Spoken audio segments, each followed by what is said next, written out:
fall of '59, all that was here, engineering related, was an extension center that operated out of Tuscaloosa. Companies like Hayes Aircraft, Alabama Power, Southern Company Services all had a substantial number of engineering related employees who desired to get advanced training and engineering degrees.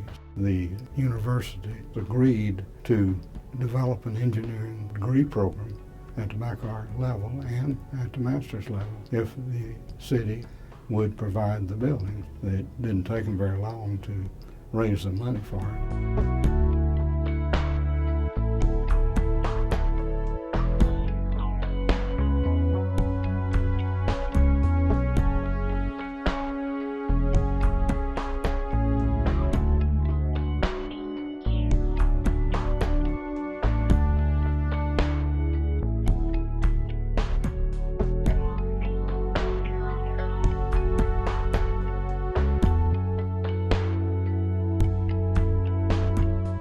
Achieving accreditation for the baccalaureate program in engineering was not easy. A lot of academic ground has been covered as well as the research activities, and they grew into a significant amount of funded research at the present time.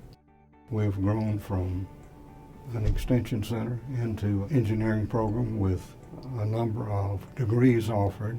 Initially started out with just a Bachelor of Science in Engineering. A little later on we added a Master of Science in Engineering, and then we started offering doctorates in engineering programs too.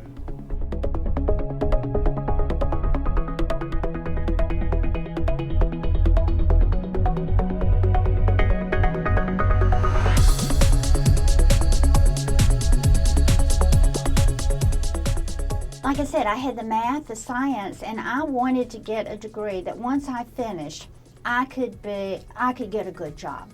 So I started working in research, working on my master's, and then I thought, well, maybe I can do this PhD. I started my first faculty position December of '82, and I'm still here almost 3 decades later.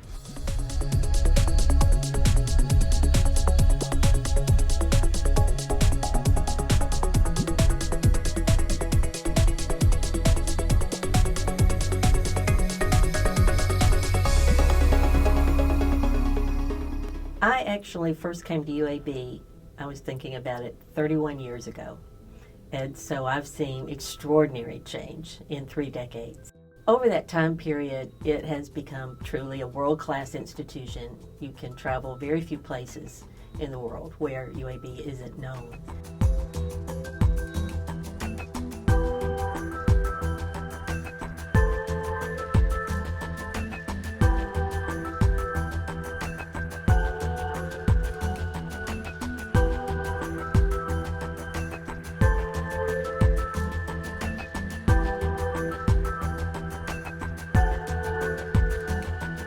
When I had the concept for BioHorizons, it was a very unusual thing for the School of Engineering to have a startup company.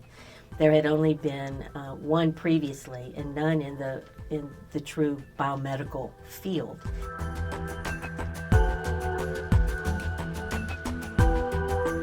When I came in '82, I think I met with the dean, Dean Woodward at the time, still the old Cudworth Hall, that all the departments were there.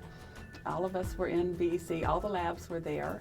Now we're spread in 7 buildings, I think, across campus.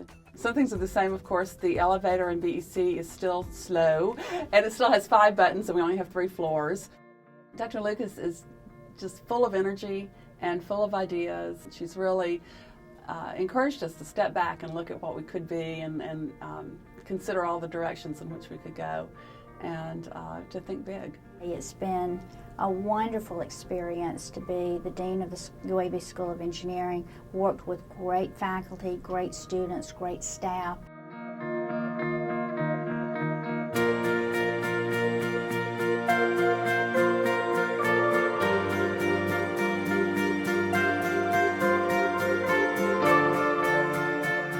Certainly part of the attraction for me to come here in 2005 was being able to build and grow a biomedical engineering program in a medical center. So you would be able to create these interdisciplinary collaborations and create these really creative interdisciplinary teams to solve these kinds of problems.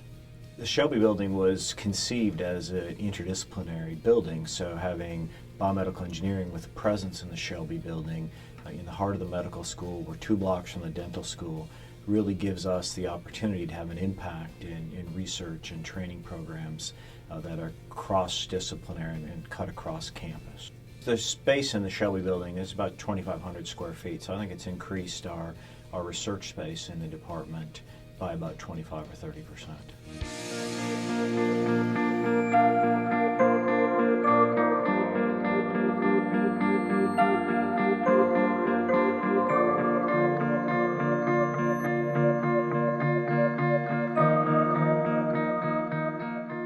A lot of our students are interested in study abroad.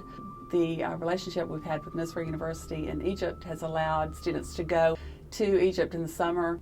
We are working on something in Korea now. I think it's fabulous for our students to have an opportunity to put the skills to use. The things they're learning here can make a huge difference in the world, and they need to be conscious about what they do with their lives and what they do with their education, because they have an opportunity that very few people in the world have to make a difference. Blazer Best was our effort to increase our outreach to students in the Birmingham area who are in middle schools and high schools. We really wanted to start early and get them interested in engineering, make them aware of engineering. The students really need to start taking math and science courses in middle school so that when they get to college they'll be prepared.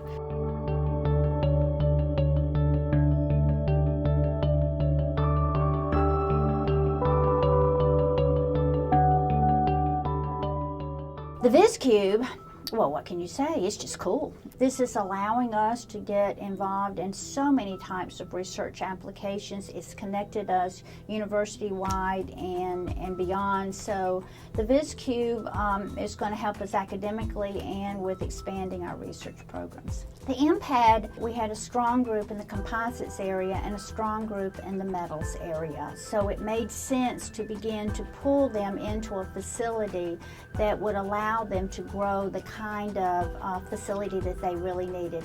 And they needed a big facility. I mean, they have some really interesting platform technologies that arose from a creative collaboration between an interventional cardiologist and a biomedical engineer. They really understand the clinical problems, and they've come up with some really novel solutions that will have significant impact in cardiovascular disease, and I think down the road be able to have a significant impact in diabetes and wound care. In fact, worldwide, the incidence of occupational injuries or unintentional injuries, even in the military, were catastrophic, and the numbers were growing. And I felt the only way to change that trend was through education. My goal is to continue leading the growth of the department, to expand our research and training programs, to train the next generation of students to solve important problems in healthcare and biomedical engineering. So I really hope that the UAB School of Engineering maintains and grows its entrepreneurial spirit and really focuses it in bringing different disciplines together to solve the world's problems. Just examine where we are and keep thinking of where we need to be, looking for those opportunities.